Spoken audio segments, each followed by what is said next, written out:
Hey hi hello everyone, Groww here YouTube channel में आपका स्वागत है। आज हम एनालिसिस देखने वाले 21 सितंबर का। मैंने क्या ट्रेड्स दिए थे और उसके पीछे का रीजंस क्या था। ये देखिए, ये है 21 सितंबर का मेरा प्रीमियम ग्रुप प्रीमियम ग्रुप के ट्रेड्स। पहला ट्रेड दिया था मैंने बाय 31,300 पुट एट 295, ओके 937 को, यानी कि यहाँ पर ये देखिए, ये जो कैंडल है ना, इस कैंडल के यहाँ बॉटम में।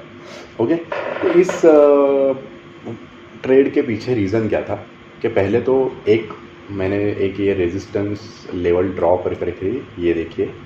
तो इसके नीचे से ही एक रेड कैंडल बनाई थी ऑलरेडी बैंक निफ्टी ने, और दूसरी बना रहा था, यानी कि ये रेजिस्टेंस काम कर रहा था। उसी के साथ निफ्टी अगर देखोगे तो उसी वक्त निफ्टी ने एक इवनिंग स्टार कैंडलस्टिक पैटर्न बनाया। ओके, ये देखिए, ये आपको दिख रहा है ना, ये देखिए, ये जो है वो इवनिंग स्टार कैंडलस्टिक पैटर्न है। तो ये बनाया था, ये एक बेरिशनेस का साइन है, और जिस प्रकार से निफ्टी ने ये एक रेजिस्टेंस मैंने ड्रॉ किया था वो तोड़ दिया था, उसके बाद फिर से नीचे आई थी। ये कैंडल पूरी होने तक ये फिर से उसी रेंज में आई थी, तो इसका मतलब ये फेक ब्रेकआउट होगा, ये नीचे ही आने वाली ही निफ्टी। तो ये दो रीजंस की वजह से मैंने यहाँ पर ट्रेड दे दिया। ये नीचे जो मैंने सपोर्ट लेवल ड्रॉ करके रखी थी, यही मेरा फाइनल टारगेट था। पर हुआ ऐसे कि मार्केट 295 का बाइंग प्राइस था अपना, 260 का स्टॉप लॉस था, और उसके बाद मार्केट ने 300, 310, 320, 30, 40, 50, 60, 65, 70, 65 पे था जब मार्केट, तब मैंने हाफ क्वांटिटी सेल करने के लिए कहा, और जो सेफ ट्रेडिंग करना चाहते हैं वो बुक कर सकते हैं, ऐसा भी कहा।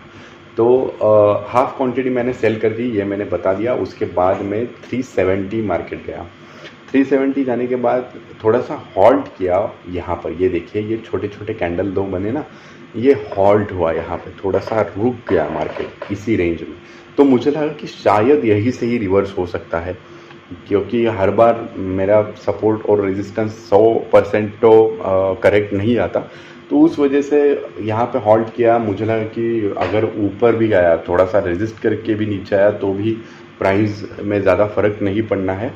और अगर अपना बैड लक रहा और ये रिवर्स ही हो गया तो भी नुकसान होने वाला था। तो मैंने यहीं पे बुक करने के लिए कहा, पर हालांकि मार्केट ने पूरा टारगेट दे दिया। पर 370, 365, 370 के बीच में आप पकड़ सकते हो, एक 365 ही पकड़ लो। 295 पे बाइंग थी, 365 पे फुल्ली क्वांटिटी एग्जिट हो गई ऑन एवरेज अगर निकाले तो। उसके बाद ये देखिए, मैंने यहाँ पर चार्ट भी ड्रॉ करके रखा था। और हाँ, मेन रीज़न मैं आपको बताना भूल गया कि यहाँ पे एक हेड एंड शोल्डर पैटर्न था जो कि तोड़ के पिछले दिन, यानी कि कल क्या, अगर एनालिसिस आप देखोगे, मेरा पिछला वीडियो देखोगे तो उसमें भी मैंने शायद बताया होगा, नहीं होगा मुझे पता नहीं, मैंने शायद मैं ट्रेंड लाइन ही बता दिया। पर एक हेड एंड शोल्डर पैटर्न के साथ ट्रेंड लाइन ब्रेक हुई थी, तो ये फॉल यहाँ तक आ सकता था।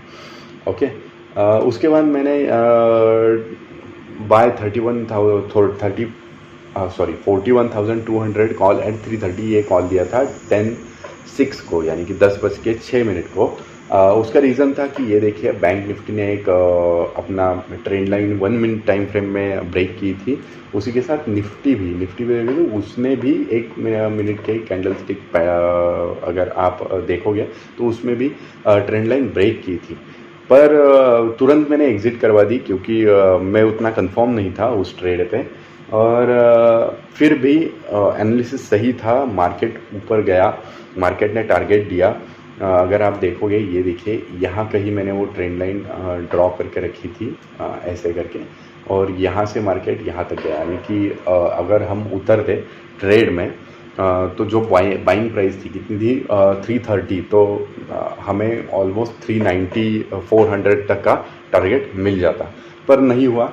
ठीक है, कोई बात नहीं। उसके बाद में 1336, यानी कि 1:36 को मैंने कॉल दिया बाय 41,100 कॉल एट 325। इसके रीज़न क्या थे, ये देखिए, ये था 5 मिनट टाइम फ्रेम ने ट्रेंड लाइन ब्रेक कर दी थी। ये देखिए, ब्रेक भी नहीं की थी, ब्रेक करने वाली थी, पर निफ्टी इस प्रकार का था। एक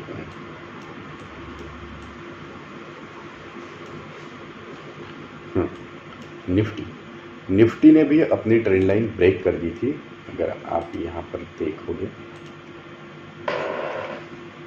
136, ये देखिए यहाँ पर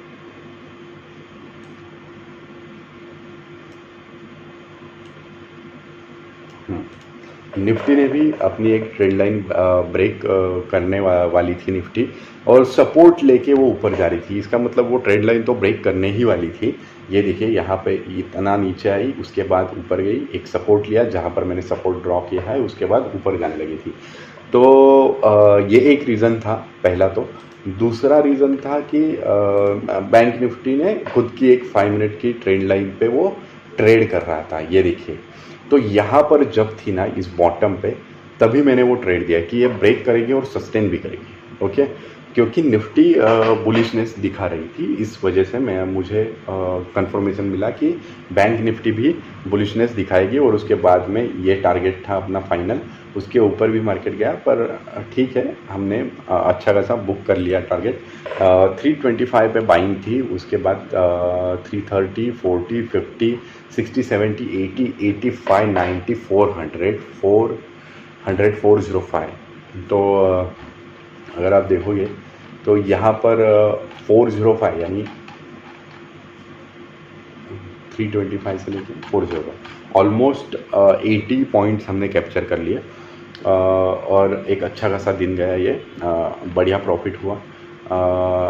और उसके बाद भी मैंने एक प्रेडिक्शन दिया था कि बैंक निफ्टी शायद से ये पैटर्न भी बना सकती है, पर वो हुआ नहीं। मार्केट इसी रेंज में फंसा रहा, यहाँ तक गया, उसके बाद नीचे आया और इसी रेंज में फंसा रहा, ऊपर भी गया नहीं। देख सकते हो आप, ये देखिए, ये मैंने वो ऐसे ड्रॉ किया था, क्योंकि मुझे लगा कि वो हेड एंड शोल्डर पैटर्न बनाएगी और यहाँ पे ब्रेकआउट मिलेगा और फिर से एक बुलिश मूव आएगा, पर वैसा नहीं हुआ। मार्केट इस रेंज में फंसा रहा, पर कोई बात नहीं, वहाँ पर हमने कोई ट्रेड नहीं लिया, क्योंकि मैंने यही बता दिया था कि बैंक निफ्टी में इन्वर्टेड हेड एंड शोल्डर बनने की संभावना हो सकती है, पर एंट्री लूँगा कि नहीं, यानी कि एंट्री दे दूंगा या नहीं, ये थोड़ा कन्फ्यूजन में हूँ, क्योंकि चांसेस कम लग रहे हैं एंट्री लेने के, पर मेरे हिसाब से बनना चाहिए ये। ओके, मुझे उतना कॉन्फिडेंस नहीं था इस पैटर्न पे, इसलिए मैंने वो ट्रेड नहीं लिया। पर ठीक है, जो कुछ भी हुआ बहुत अच्छा खासा प्रॉफिट हुआ। और अगर आपको भी मेरा एनालिसिस देखना है, मुझसे सीखना है, लाइव मार्केट में मेरा एनालिसिस देखना है कि जैसे मैं ये अपडेट करता रहता हूँ, क्यों एग्जिट की, क्यों एंट्री ली, क्यों टारगेट था, तो ये सब मैं एक्सप्लेन करता रहता हूँ। आप बहुत कुछ सीख सकते हो, और अगर आपको ट्रेड्स लेने हैं तो आप ट्रेड्स ले सकते हो।